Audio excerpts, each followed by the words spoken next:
Maganda. Ay, sana. Maganda naman. Diba? Oh. Masarap na tayo talaga umikot-ikot. Kaya excited ako talagang umikot at pumunta rito. Excited akong pumunta rito kasi may sasakyan. Ay, dapat pala nag-highway na lang tayo para maano si mama. Nakapidyo-bidyo na ako. Dito tayo ikot tayo pag ano. Ayan. Dito ako dati. Dito ako nakatira sa bandang yan dyan. O, teka lang ha. Yan, yung street na yan. Ito yung street na yan, diretso yan. Liliko lang ako dyan yung unang kanto. Dyan na ako nakatira dati. O, hinay-hinay lang. Hinay-hinay lang driver na pugi. Punta ka na. Oo, ang pagmamaniho kasi. Kaya mo silang magunahan. Opo, lagi yan nagbibigay kita sa hindi. Basta ikaw, nakatiming lagi. Kasi, ang aksidente dyan sa mga nagmamadali. Papunta kaming Angeles City. Sa Los Angeles kami.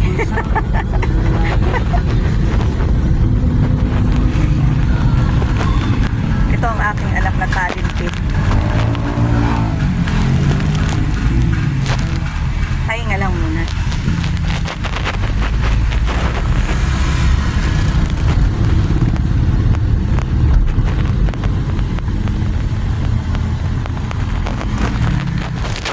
Dito kami sa ano ba ito? Ito yung Ridge Street no na sabi mo sa gabi may ilaw. Opo.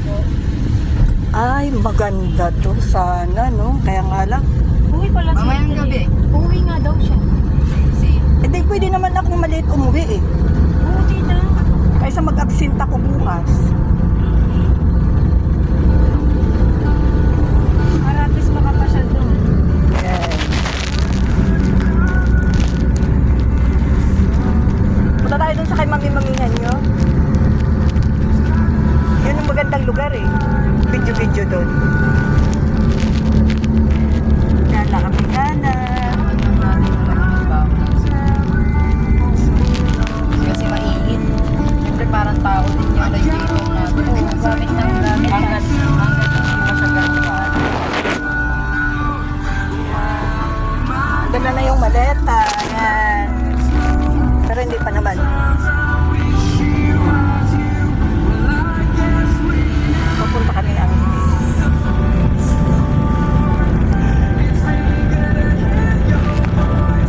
sarap talaga pag ano. Ito yung pinaka-importante sa tao talaga. Yung service.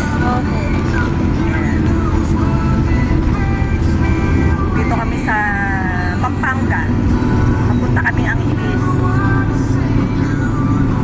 Ayan.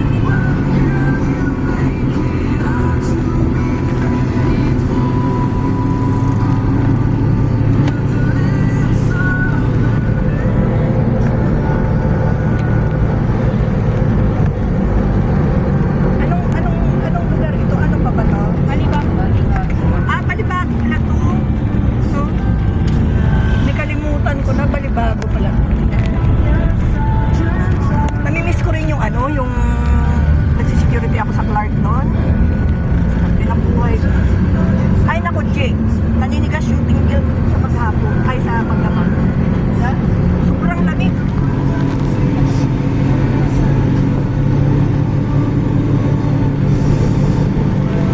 Naku, masyadong mabilis. Slowly lang. Nasa surely. Yan, di na namin kailangan ng music sa sa YouTube.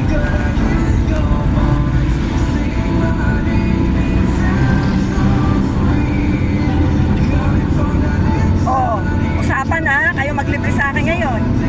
Baka wala kayong pamasahe dyan. Ang cute. Oh, gusto ko yan. Ay, ang ganda ng nila. Ayan, tita.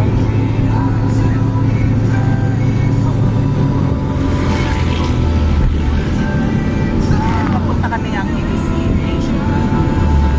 Hindi niya kinaya yung sobrang init kaninahan. O, wag na mag-aircon para tipid. Sobrang init naman talaga Mga bata pa naman kayo. Kaya ko nga yung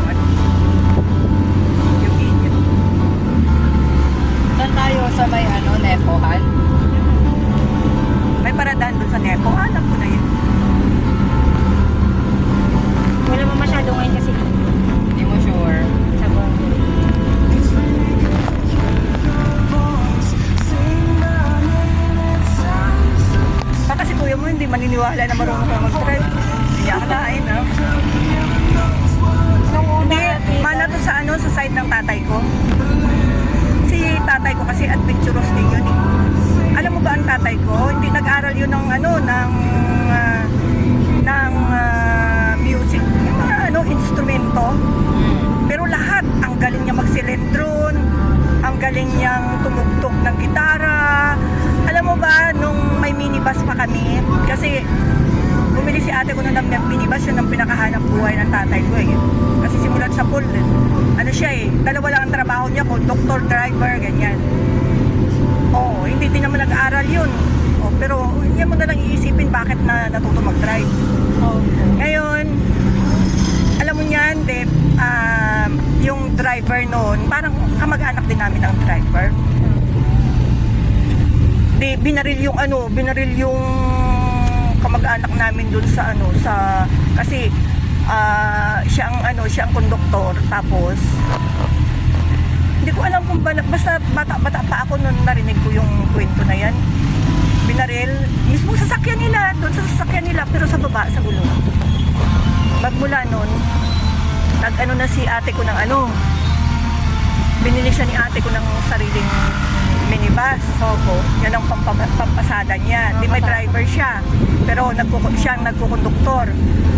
Alam mo yun, magpupo na ng mga pasahero, magtutugtog na yun ang silindron. May music na siya, ang galing ng tatay ko. Tapos may pa siya, may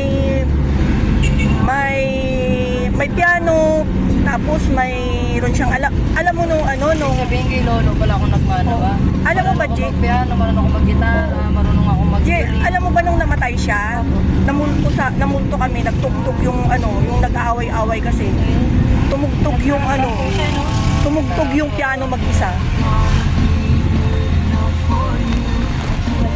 Nandito kami, tapos may storytelling kami. Ito yung pinakamagandang nagmamaningo, may music. Nahirapan na nga sila tatay, di pa magbigay ng daan. Ay, yung iba kasi hindi yung iba kasi hindi marunong magbigay ng daan yan. Yung iba nga tila nagugulat sa amin eh. Ang saya-saya nila, lagi nagbibigay ng daan to. Noon. Ganun naman talaga eh. Okay. Sabi nga, yung mayroon ngang words na kung ang partner mo ay kung ang partner mo ay hindi ka mauunawaan, ikaw ang umunawa. Parang ganun din yan. Pag walang hiya yung taong kausap mo, kung hindi ka naiintindihan, ikaw na lang ang magpaubaya. Parang ganito rin yan sa pagdadriver. Para maiwasan ng aksidente, kumbaga, ikaw ang magpaubaya. Ayun, mali yung gagawa niya. Kasi sa lubong siya, no? Kasi mamaya bigla akong gumano, tapos may sa likod ko. Oo. Ba naman kung mga to? Tunggak, no? Dati tita dyan kami bumibili mga pyesa ng motor. Ngayon wala na kami mabilihan ng noon. Pyesa ng pang sasakyan.